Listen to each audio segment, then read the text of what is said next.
New research is changing everything we thought we knew about choline's impact on the cow and her calf, and top scientists have a lot to say about it.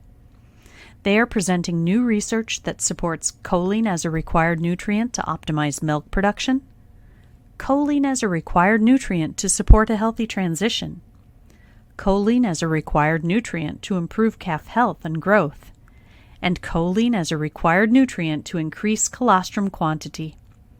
This new research is solidifying choline's role as a required nutrient for essentially every cow, regardless of health status, milk production level, or body condition score. Learn more about the science that is changing the game and the choline source that is making it happen. Reassure precision-release choline from Balchem. Visit balchem.com/scientistsay to learn more.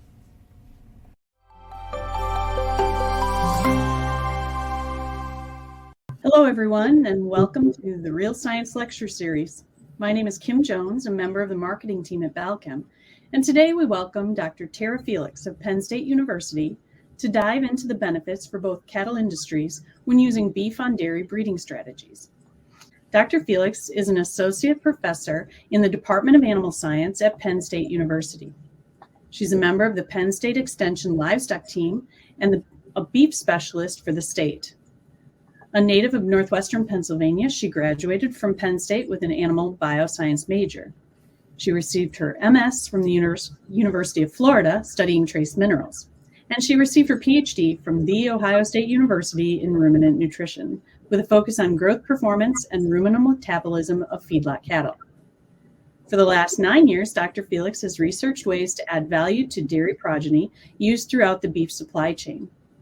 Dr. Felix values the fact that her career allows her to participate in all three aspects of the land-grant mission: teaching, research, and extension.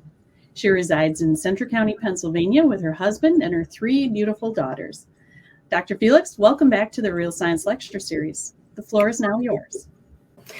Well, thank you to everyone who is taking time out of their busy day or out of their drive, as that's where I often listen to my Balchem podcasts.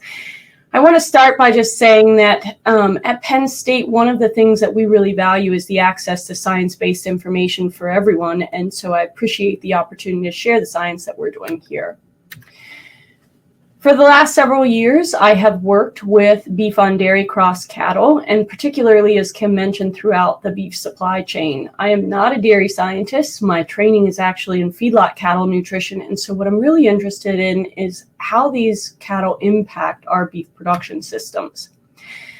Now, in the past, when we thought about beef on dairy or when we thought about dairy progeny becoming part of the beef supply chain, it could have a negative connotation. We might think of rangy steers being thrown into the dry cow pen for a couple, 3 years, but that is not, in fact, how our dairy progeny supply the beef supply chain today.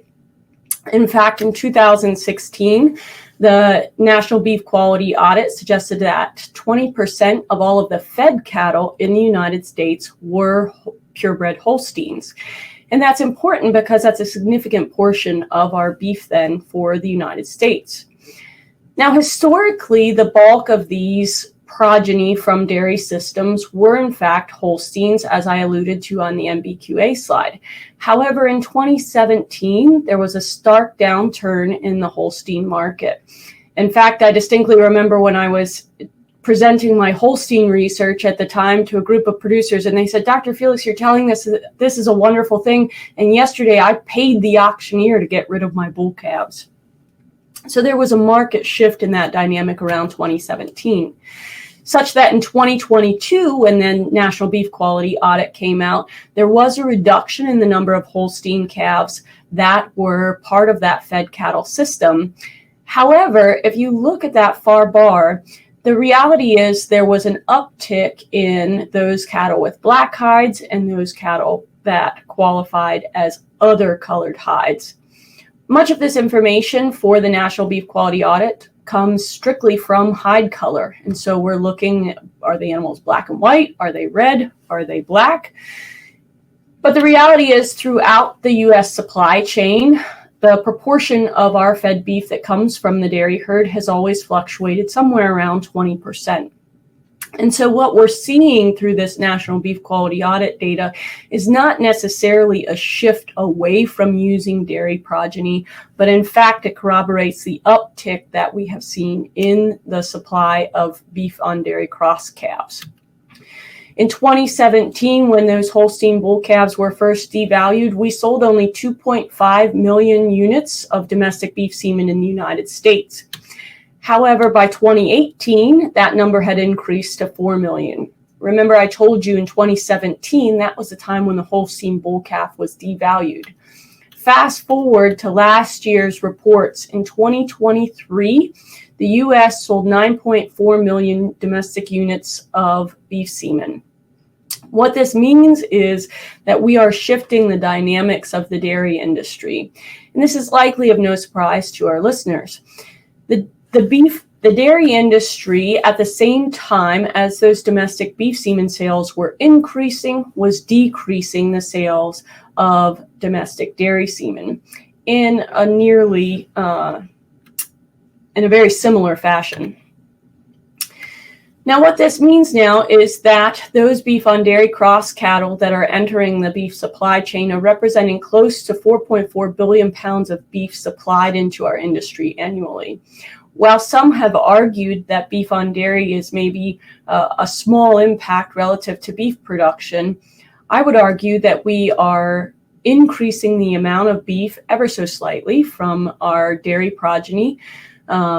This particular article in the Livestock Marketing Information Center from September suggests a 0.5% gain in beef produced from those beef on dairy carcasses compared to those Holstein carcasses. And I think that's relevant because when we think about beef demand over time really hasn't wavered. And so we're generating additional beef from each beef on dairy carcass that we slaughter. When this trend first began, I always my job is at Penn State is as an extension educator predominantly. So I'm the extension specialist for the state. And I always like to do projects that have immediate impact for the cattle producers in the state of Pennsylvania and hopefully beyond.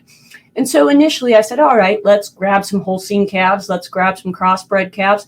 Let's put them on a project together and see what happens. So those crossbred cattle that we had on the project feeding the same diet as we fed to the Holstein cattle in the feedlot had 28 pounds more hot carcass weight than their Holstein counterparts. In addition, the ribeye area was also greater for those crossbred calves. Now, if you're not used to looking at centimeters squared and you're wondering how much 27 centimeters squared of additional ribeye area it is, that correlates to about, or responds to about 2 inches squared ribeye. So the Holsteins have always been slightly disadvantaged in the beef supply chain for their small angular shaped ribeyes. And what we really took away from this study, from this, I call it a pilot project, was the fact that those crossbreds could add more hot carcass weight and, in addition, more ribeye area, suggesting a greater supply of beef with those animals. In addition, those animals that were crossbred had a greater proportion of carcasses that graded choice. In our current beef supply chain, choice carcass is preferred by the consumer, and so this was good news. Now, the challenge with this research was that early on, when we began talking about beef on dairy, the questions revolved around how did this play out for the dairy and how did it play out for the beef supply chain? So many of the original publications focused on the benefits to the dairy and the fact that if dairies were using sexed female dairy semen and coming in with this conventional beef semen, that they could add value to the progeny or the surplus calves from their farm. And so thus profit potential existed to the dairy farm. However, as we went through the initial generations of beef on dairy crosses, what we saw on the beef side was a great deal of variability among those animals that were being provided to the beef supply chain. in part because there was no real metric for what beef semen we should use on the dairy farms. Folks were trying a number of different breeds and a number of different options. Initially, beef on dairy crosses came out of Jersey farms, and so limousine cattle were a popular first selection in these first generations of beef on dairy crosses that we saw post 2018. But most other countries in the world that exist with the supply of their beef coming largely from the dairy herd are using specific selection indices for those beef bulls that are being bred in order to better facilitate the integration into the beef market and provide more uniformity of those beef on dairy crosses. And at the time, in those first generations of beef on dairy crosses we had in the United States, this was not yet being done. I provide this timeline just to keep us all on the same page of where we're going. So in 2017, as I mentioned previously, that Holstein bull calf was devalued. In 2019, we had the first report of the uptick in semen sales. Remember that those semen sales lag a year behind what is actually going on. So the 2018 numbers were reported in February of 2019. We had a series, I would say a flurry of surveys that occurred after that, mostly through extension systems, trying to figure out how producers were adopting, both dairy producers and beef producers were adopting these beef on dairy crosses. And one of the first partnerships that developed early on in this history of beef on dairy is the Holcim partnership. So the Holstein Association partnered with the Simmental Association to say, look, we realize this first generation of calves that was just now hitting the feedlots is not as uniform as a feedlot producer might want them to be, meaning they're going to grow at different rates and maybe finish at different weights. And that's a challenge because beef in the United States is a commodity market space, and we rely on that uniformity of that product to fulfill our commodity needs. So the Holcim partnership said, okay, what can we do? What can we recommend to dairy producers in order to increase this uniformity? Because of that, when we look at the domestic semen sales in the United States from beef cattle, there was a jump between 2019 and 2020 in the number of, 2018 and 2020, in the number of units of semen that were sold from Simmental bulls specifically. Fast forward to the fall of 2020, and the Angus Association recommended its own selection indices for bulls, providing the Angus by Holstein cross indices and the Angus by Jersey cross indices. And these indices obviously were targeting those Angus bulls that would be desirable in order to breed onto their dairy counterparts. These indices differed for Holsteins and Jerseys because largely of the impetus put on height for those Angus bulls that were used in Holstein systems versus those that were used in Jersey systems. Part of the challenge with the carcasses from dairy progeny is the length and the height. Angus has always been popular, and Angus has always been the most popular choice for semen sales.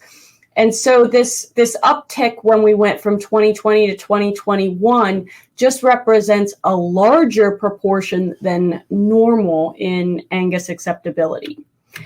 Now, all of these different companies have their own specific genetic lines that they're marketing for the beef on dairy cross progeny. And because of this, because of the increase in internal genetic selection, for the first time ever in 2023, the National Animal Breeders Association, or the National Association of Animal Breeders, reported this heterospermic beef semen pool. What this category is pooled semen, so semen from multiple sires that are ultimately selected in an effort to increase the fertility in the dairy cow. And so the dairy cow and females in general, the environment with whether it's uterine or vaginal has a selection pressure on that semen. And so by putting multiple bulls in one straw, we remove that variation that might exist in fertility due to the female. This change in selection pressure has led to additional adoptance of those genetics by those companies, which has created more uniformity in the beef on dairy cross supply chain. However, what is still lacking is research and understanding of how these cross animals are going to perform throughout all of the segments of the supply chain, from the calf raiser to the grower to the feedlot to the packer. And ultimately, when we think about providing dairy progeny to the beef market space, what we need to think about is, what is it that cattle feeders are looking for? What are we looking for in particular? At the end of the day, cattle feeders make their money on improved feed efficiencies. They make their money on decreased days on feed. So how many animals can we fit through the feedlot in a given year? If I can fit 2 animals through that same feedlot in a given year, through that same headspace in the feedlot, if you will, in a given year, I can ultimately spread those fixed costs out over more animals and increase the profit margin. But at the end of the day, if I don't have a product to sell out of my cattle feeding system that the packers want, then that becomes problematic. So all of these factors add up to provide profit potential to the feedlot. We often talk about profit and marketing kind of synonymously. And the reality is there is a certain expectation for how cattle will yield and grade out of the beef supply chain. In fact, we have what we call the grid, which is what we base pricing structure on for carcasses of beef cattle that are sold on the grid. And this grid accounts for yield grade, which is a metric of cuttability of that carcass. So yield grades 1 through 5, where 1 is a very lean carcass and 5 is a fairly fat carcass, and 2 and 3 are average. And quality grade, where quality grade is that grade that you look for at the grocery store when you go buy a USDA choice steak, for example. In the US right now, choice is the standard. So a choice yield grade 2 or 3 is the standard.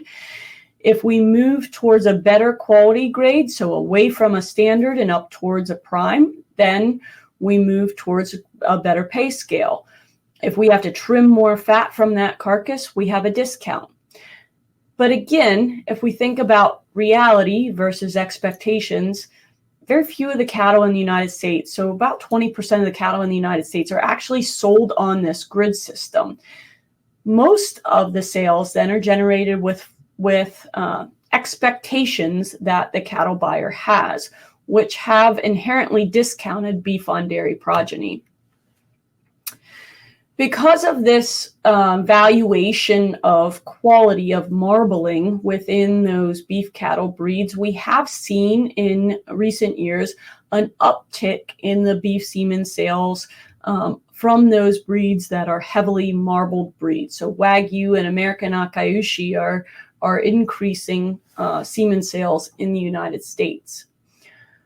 But with that increase also comes additional variation. And so, as I mentioned before, that variation is not good when it comes to cattle feeding operations. We're selling a commodity product, and that variation leads to variation in the commodity.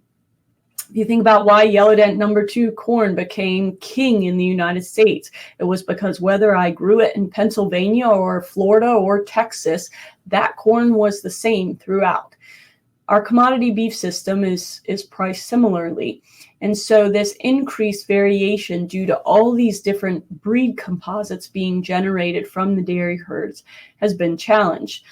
Again, that's part of the reason why we see the uptick in heterospermic semen sales now, is a shift back towards creating a more uniform product. Now, I had a very brilliant PhD student working with me over the last several years, Dr. Bailey Basile. And Dr. Basile's project was to evaluate the impact of all these different sire selections, all these different sire breeds on the feedlot and carcass performance of the Beef-on-Holstein crosses specifically. And I'm leaving Jerseys out of this largely because Holsteins are the predominant dairy breed in the United States. Bailey's hypothesis was that feedlot performance and carcass characteristics of Beef-on-Holstein steers would differ by beef sire breed, and so her objective was to compare the feedlot performance and carcass characteristics of those critters. Now, over the course of several years, we had a number of different sires and grouped progeny by sire breed within that cycle. It's important to note that in all of our experiments here at Penn State, those calves were given colostrum at birth. They were picked up within 1 week of life and taken to the wet calf ranch. They were knife castrated within 5 weeks of life because I had an old veterinarian teach me beef production. He said, unless I've got 2 in my hand, I don't know it's a steer, right? And so I'm a big fan of knife castration on these bull calves so that I make sure I have a steer at the end of the day. At 7.5 weeks, those animals were weaned. Those steers were weaned and transitioned onto a starter and hay-based ration at the cattle grower. Again, regardless of breed sire, all cattle treated uniformly. Those cattle were implanted at 4 months of age and then transitioned to a feedlot diet at approximately 6 months of age, where the energy density was still fairly low. At 8 months of age, when they entered the feedlot, we increased the energy density of the diet and implanted those steers again. Now, all these calves were born on commercial dairy farms, raised similarly, and prior to feedlot entry. Cattle were slaughtered based on final body weight, and carcasses were evaluated within 3 days of slaughter. The feedlot diet that the animals were fed was about a 64 megacal diet, so largely based on rolled corn and corn silage.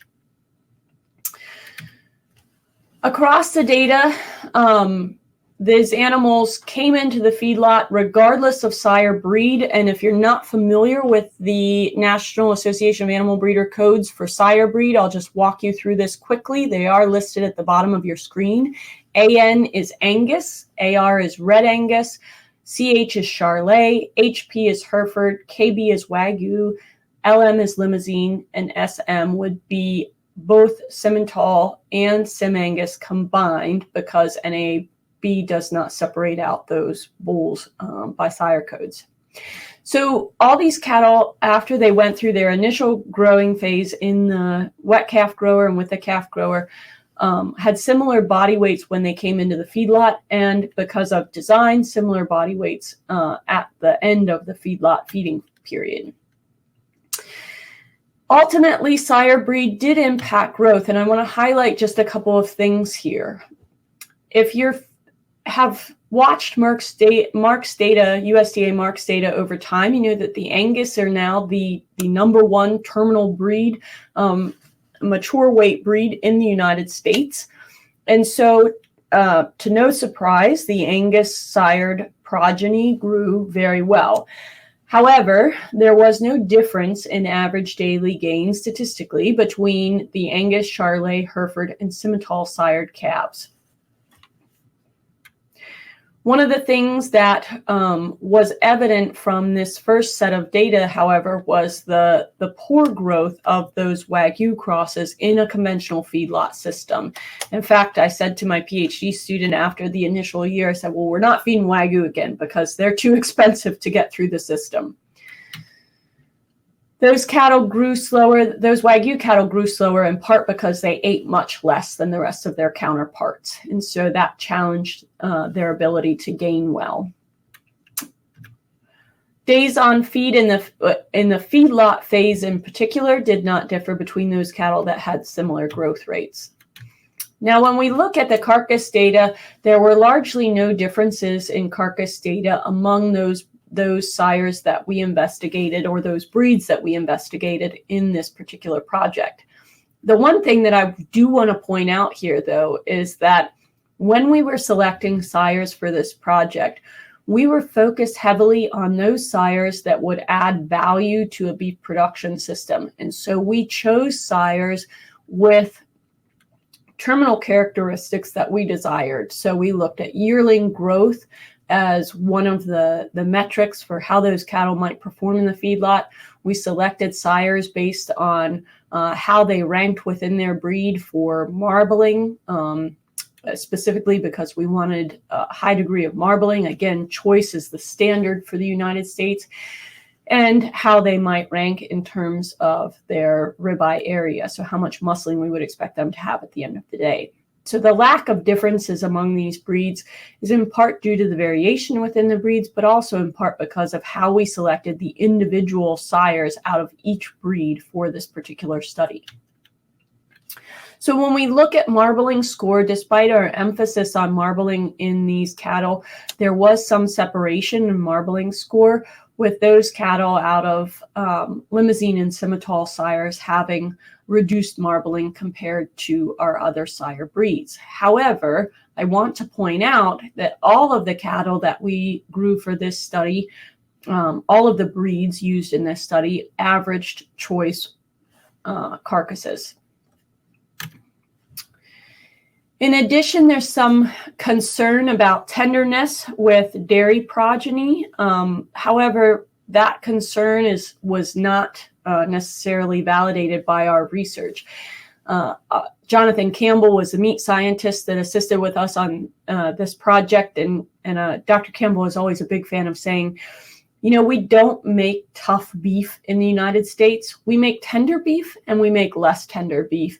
And in fact, that's what we saw in the among these different sire breeds. Is the majority of the sire breeds that we use would have qualified for USDA certified very tender by Werner Bratzer Force, with those that didn't qualify as certifying for very tender coming very close to certified tender anyway. So again, we don't make tough beef in the United States, and these dairy progeny are not creating tough beef.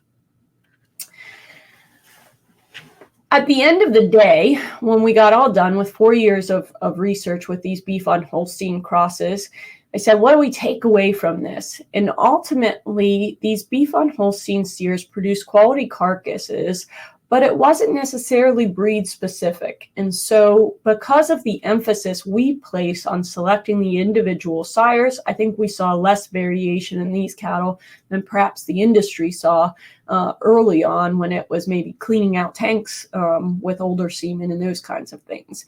And so what I always tell dairy producers that are interested in raising these beef on Holstein or beef on dairy animals is focus on the bull, not the breed. With the exception maybe being those Wagyu calves, because in a conventional system, they did not gain well. There are other data that support the use of Wagyu in Holstein crosses. Dr. Jared Jaborek has done some great work with the Wagyu in Jersey breeds. However, they require a non-conventional system. And in our system, they didn't grow and perform with the other breeds. So where's the profit potential? Well, in 2022, Victor Cabrera said there's a great deal of value for the dairy, right? And he broke dairies out based on their herd reproductive performance and said, and again, this was 2022, so the economics not that dissimilar from where they've been this spring. Those dairy progeny would need to be valued in high reproductive performance dairy herds at just $69 in order to break even.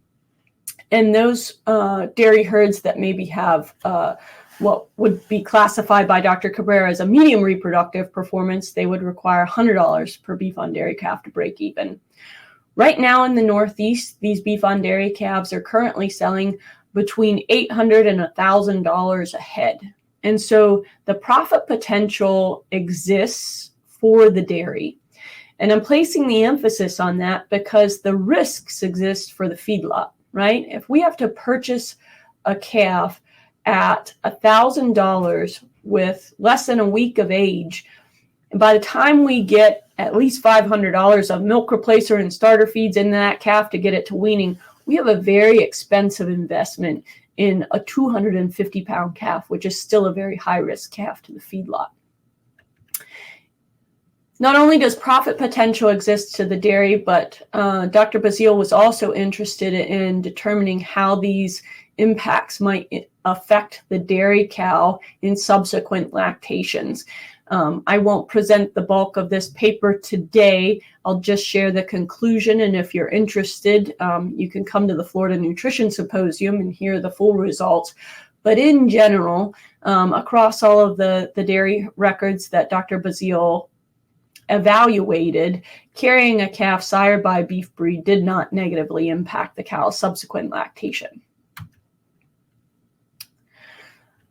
I think as we move forward, this uniformity will continue to be key. I think that's part of the impetus and why we see the growth in the heterospermic beef semen sales.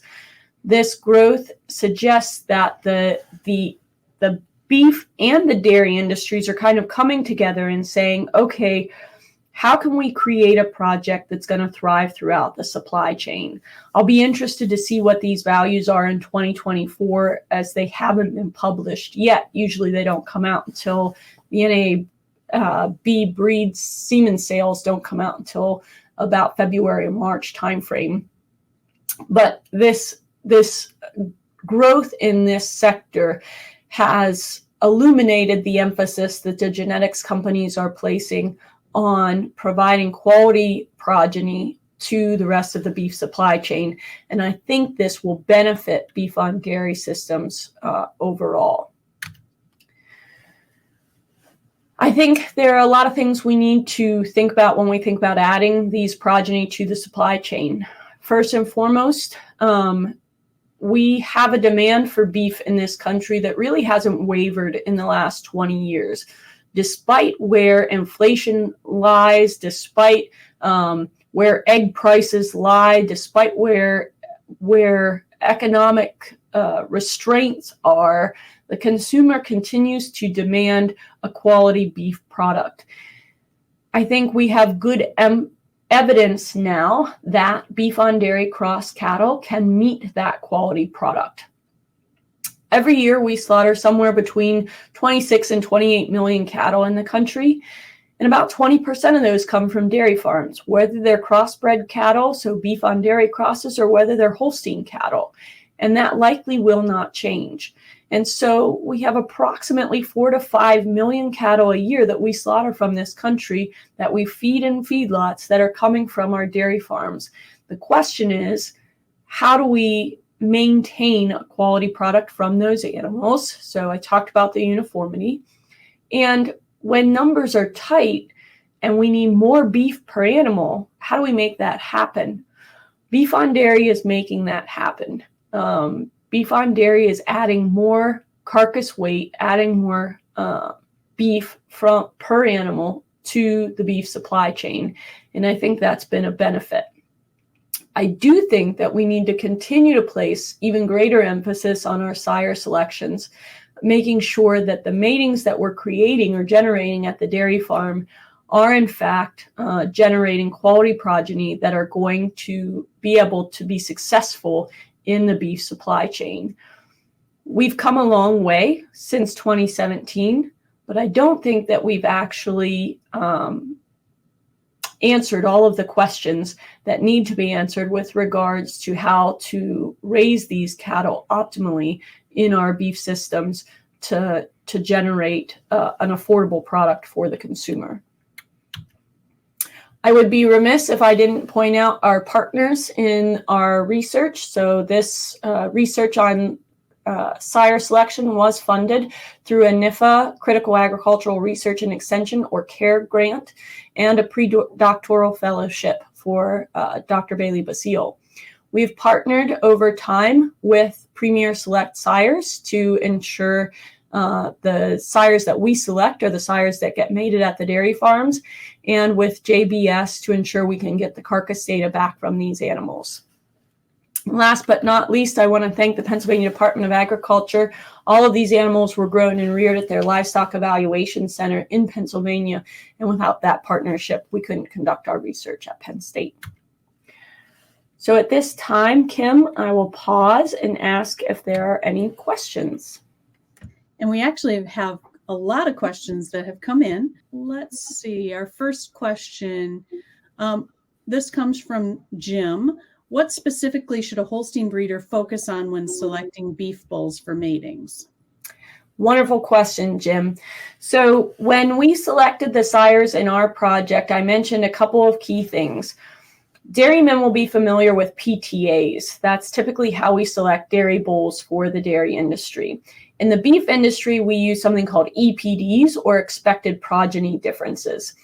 Those EPDs that are critical to assess for the beef on dairy offspring would be yearling weight. So YW would be one EPD that we would think about. That's going to be a predictor of how well we would expect that animal to grow from that particular sire.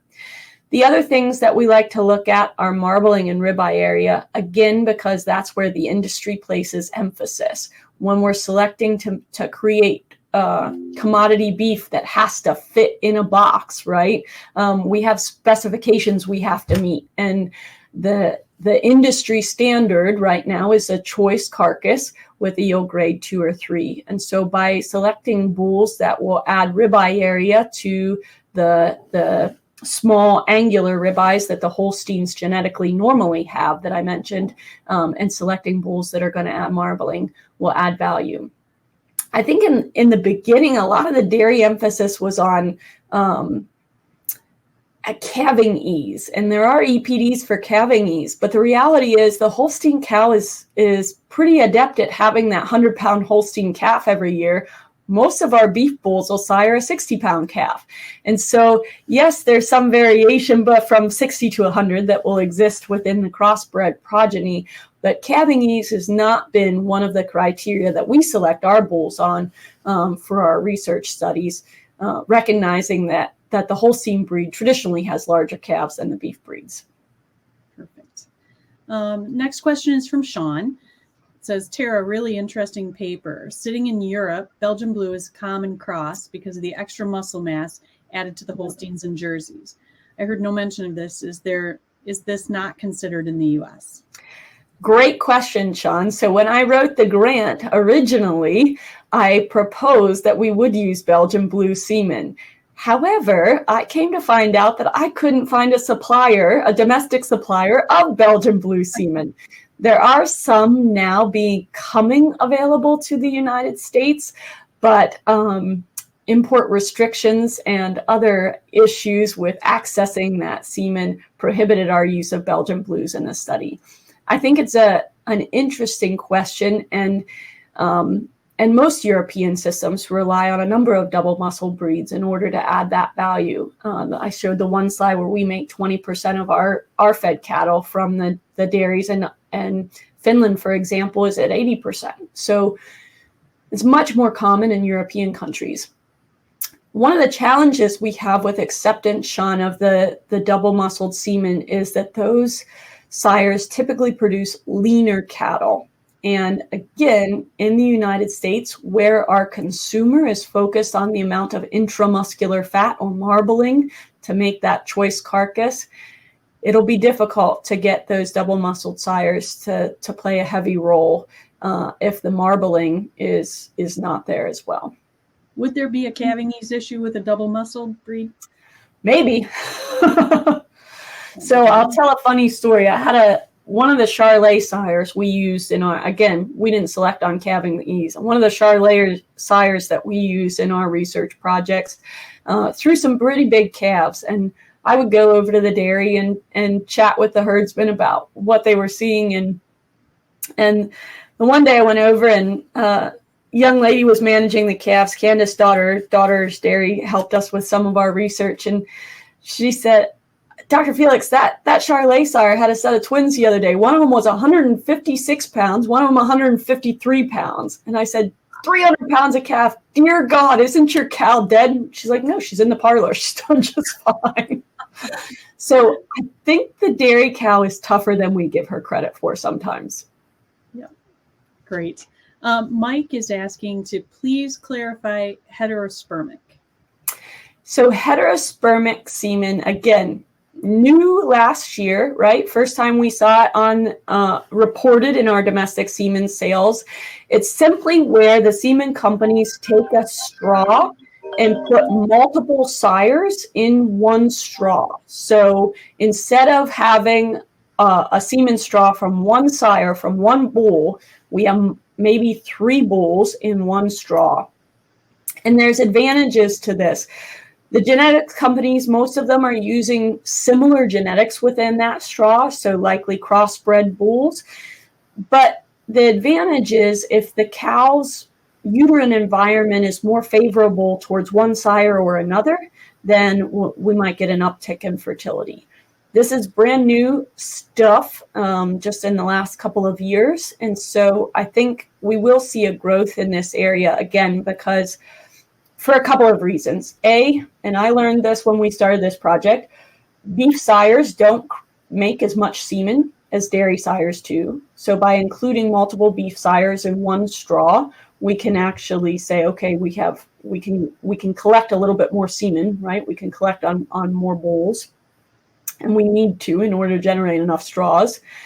And I mentioned the uterine environment already. And so I think this trend will continue as we use more and more of these bulls of similar genetics. Will increase the uniformity of the crossbred progeny as well, I believe. And I think that'll be a benefit to the industry. Interesting. Next question is from Jace. Has beef on dairy crosses had any impact on mortality or health conditions? So that is a fantastic question, Jace. I currently have a PhD student researching the health issues in dairy progeny and specifically beef on dairy crosses. Interestingly, we haven't noticed huge challenges in our production systems. And I think part of the benefit is, A, we've defined the calf protocol, right? Because we pick the calves up at birth, we've defined a colostrum protocol, and we're testing serum total protein to make sure that those calves are getting colostrum. We've defined the vaccination protocol, and we're ensuring that that vaccination protocol is met by going to the farms ourselves, right? And we've defined the weaning and transition periods. And so I think that's an area where the industry has for improvement. If I have to look at one area and say this is where we're challenged in beef on dairy, it's that we don't know that much about how these animals act or grow or perform relative to their purebred dairy counterparts from birth to about 500 pounds. Post 500 pounds, there's been a flurry of research, right? We've done just great in that arena. But this early life phase of this calf is really a critical phase for adipocyte development, for health. And we know that health can have long-term ramifications. So I have a graduate student presenting those data at Midwest meetings in March. And brief spoiler alert, there are some impacts of animals that getting sick that early in life on the carcass parameters that we measure. And so I think that's something that we need to continuously be trying to improve and make sure if we're cattle feeders that are sourcing these young calves, that we have a good relationship with that source so that we're getting healthy calves that are going to do well in our system. Well, and this question from Erica kind of flows right from that. How would you suggest calf growers and stockers receiving beef on dairy calves that are of unknown breed composition, especially with the heterospermic beef, approach rearing the calves given the variability in response in the diet type, silage versus high grain? That's the challenge, right? That is the challenge. And if I were going to go out and make the investment in these calves that they are now, I would not source them from an unknown environment, right? They're too expensive to take that risk, but I recognize that's not the reality, right? That's not the reality. It's we go to an auction barn, we buy calves. So I think the best thing we can do is have a good management strategy early on to make sure that we've if they're coming from unknown origin, that we have our vaccination protocol set up and our management protocol set up in such a way to allow them to transition easily, to come up on feed easily, so that we're setting them up for the best success possible. We're still going to have variation in that pen. If we have variation in genetics, we can't avoid it, right? But we can manage that. We can manage those cattle to set up their success from a nutrition and a health standpoint to hopefully avoid any train wrecks. Excellent. And I always say, I forgot to put the slide in, but I am not a veterinarian, right? So if you have health challenges, work with your veterinarian. Well, and here's a health question for you, though. Just real quick. Matt was asking, what did you see for liver abscesses in your beef on dairy cattle studies? This seems to be an issue in these cattle grown in central and western feedlots. Yeah, so I love that he added central and western feedlots, because if you look back at the 2021 survey on liver abscesses, there is regional specificity in liver abscesses. Now, unfortunately, most of the liver abscess questions have arisen on these crosses in the last couple of years. So when we were doing Dr. Bazile's research, we weren't collecting livers, but we did this year because everybody was talking about them, right? Out of the 143 calves we fed this year, we had 12 condemned livers, and only one of them was actually abscess. That's not okay. One, our system is controlled, right? A little bit more controlled. But B, again, if you look at the regional specificity of where liver abscesses occur, that checks out. We don't typically have a large amount of liver abscess issues in the northeastern United States. That is more of a central and high plains issue. Could it be in part that we don't feed steamed flake corn? Maybe. Could it be in part that we're not picking up as many Mexican cattle? Maybe. Could it be in part that we have more controlled environments from birth to harvest? Maybe. I don't think we have even scratched the surface on what we don't know about liver abscesses yet. And there are many universities that are doing much more work on that than I am currently, and I think more to come later. We've had several questions along the same line, so I'll try to combine them together. Clay is asking, what are the specific challenges with beef on dairy animals versus full-blood beef animals? And we had another question come in that says, from Chloe, have you seen dairy calves finish sooner than all beef calves? Yeah, so it's a great question. So in our data, we did not do a direct comparison with native beef cattle, right? So I'll put that addendum out there to start. However, if you look at our specific system, it's fairly similar to a number of beef on dairy systems in that we're collecting calves at between 6 and 8 weeks weaning as beef on dairy crosses, putting them through a growing phase, a little bit slower growing phase, and then bringing them into the feedlot around 800 or 900 pounds. So I think from that regard, in terms of weights and timing, we can answer this question that would be similar in most of these beef on dairy systems. Native beef cattle in the United States right now typically finish somewhere between 16 and 18 months of age, right? Most of our beef on dairy crosses across the last 5 years of our research project have finished between 14 and 16 months of age. And so they have finished younger than what we would think of for typical native beef cattle. Now, they have been in I shared the management system, a fairly intensive management system all the way from birth to slaughter, with the idea there being we're trying to add pounds, we're trying to reduce our overhead or our fixed costs, cycle more cattle through the system, and at the end of the day end up with a product that the customer wants, that the consumer desires. So I think they can finish lighter if the system is there. There's quite a bit of research going on right now about whether or not we can put these cattle through forage-based systems like our native cattle can take advantage of. Do we put them on wheatgrass pastures? How do we manage them from that 250 pounds to that 900 pounds to make sure that we're optimizing the economics of the system? And again, I think there's a lot still in that phase that we don't know. And there's a lot of opportunity for growth in that sector. Next question comes from Maddie. When feeding dairy beef crosses, were you feeding them a higher level of protein? Here in Canada, we've been feeding dairy beef calves roughly 1% higher protein compared to conventional beef to aid in further developing muscle for the larger frames. It's a great question, Maddie, and I'm glad you brought it up because I didn't point it out on the slide.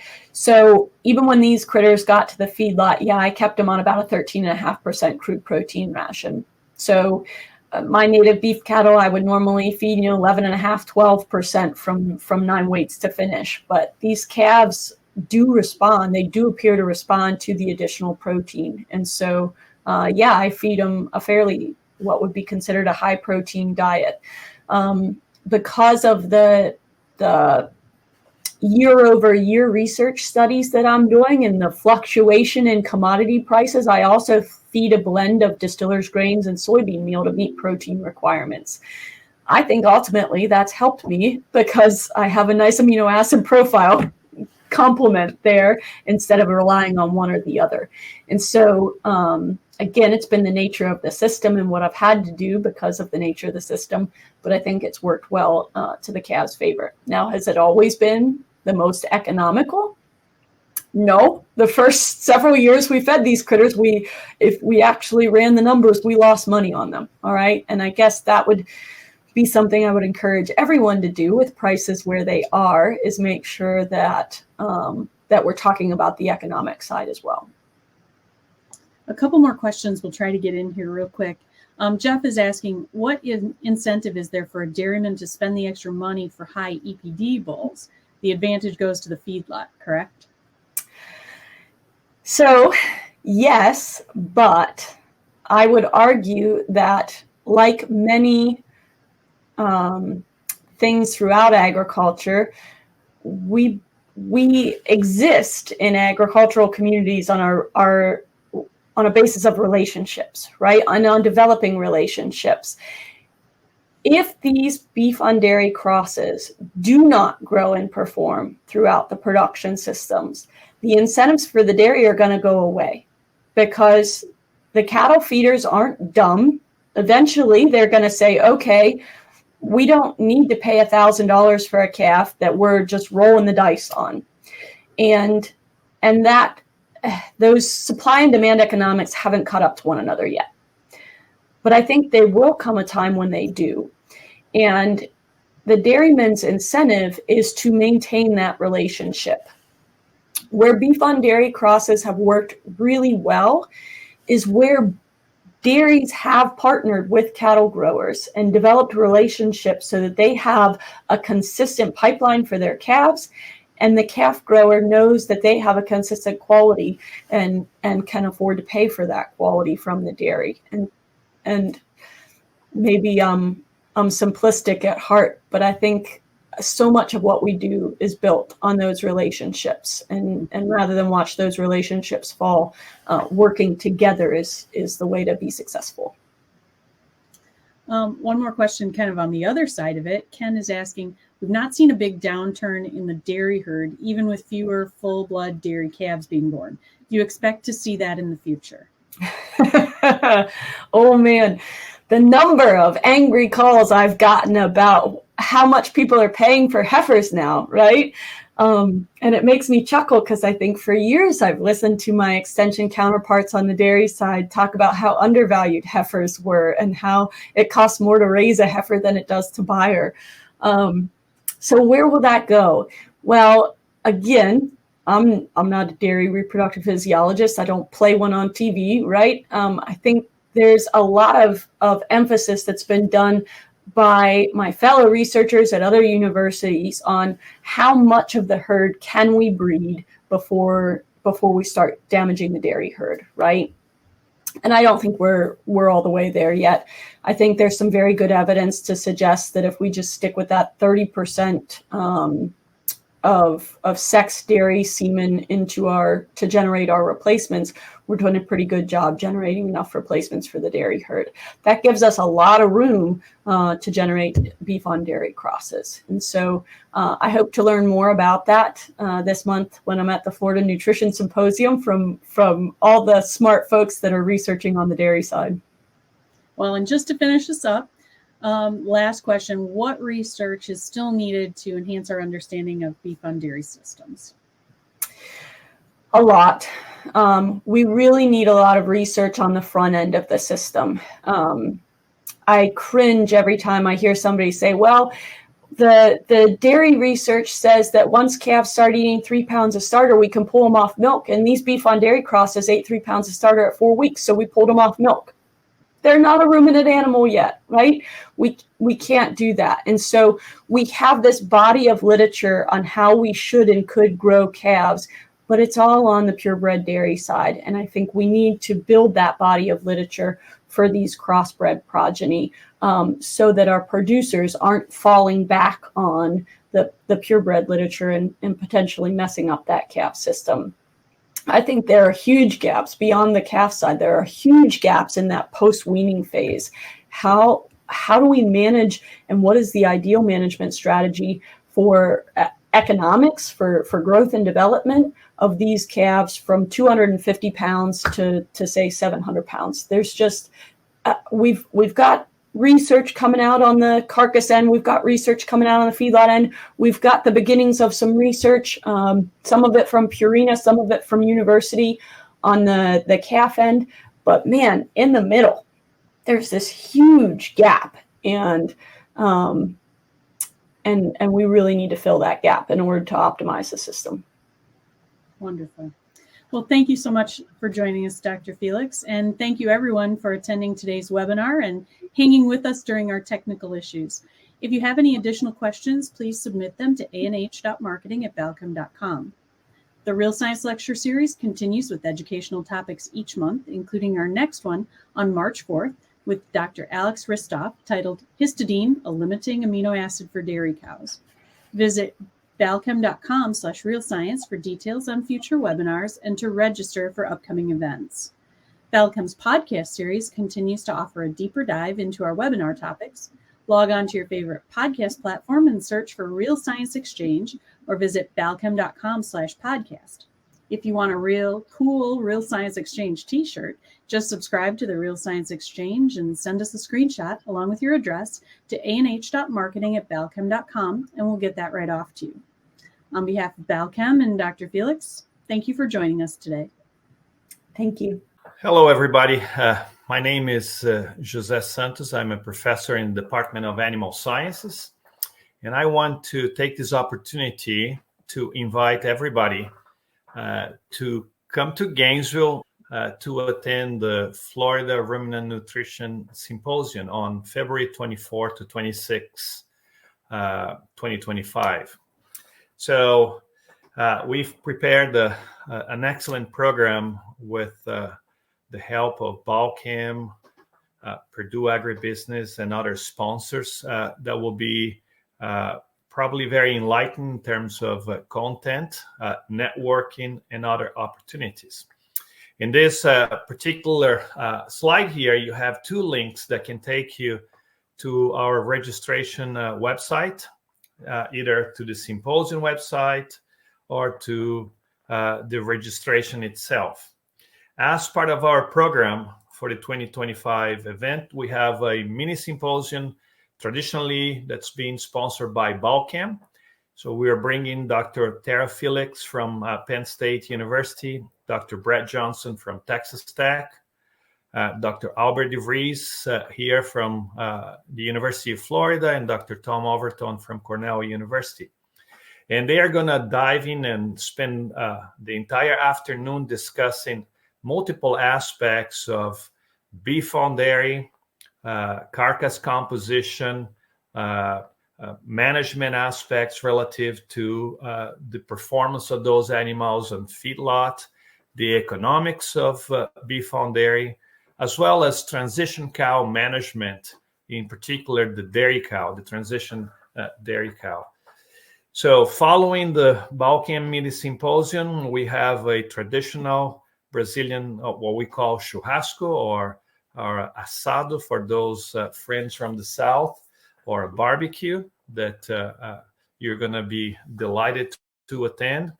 And the following day, on Tuesday, we have a packet day with the morning being sponsored by Purdue Agribusiness, with a major focus on rumen metabolism and animal health. We have Dr. Jeff Firkins from the Ohio State University discussing aspects of rumen fermentation. Dr. Divakar Villas here from the University of Florida. Dr. Alex Bach from Spain, and Dr. Lance Baumgart from Iowa State University. So the whole morning will be taken by those 4 speakers with a lot of discussion, followed by a lunch. And then we have a full afternoon planned for that Tuesday, February 25th. So in the program of Tuesday afternoon, we have this lineup of speakers here on top. And for the Wednesday morning, we have this other lineup of speakers here on the bottom. So Dr. Bob Cousins, who is an expert on zinc metabolism and zinc transport, will start our afternoon program, followed by Dr. Dave Fraser from University of Sydney College of Veterinary Medicine in Australia. And we're going to finish our first session of the afternoon with Dr. Jerry Spears. So the whole goal of this first session in the afternoon is to really target and focus on mineral metabolism. Dr. Cousins will discuss zinc. Dr. Fraser will focus on calcium. And then Dr. Spears will talk about different sources of trace minerals for ruminants. So we'll have a break, followed by 3 other speakers who will focus primarily on manipulations of the early calf and impacts on lifetime. So Dr. Jim Drakely from University of Illinois will talk about nutrient requirements of the pre-wean dairy heifer, followed by Dr. Javier Martin Terezo from Trouw Nutrition in the Netherlands. He's going to discuss experiments in which they manipulate the diet during the pre-weaning period and what impact that has on lifetime productivity. And then we have our own PhD student here, Mazur Sagir, who works under the mentorship of Dr. Pete Hansen, who's been doing experiments looking at manipulation of the medium in which embryos develop early on and what impact that has on the offspring.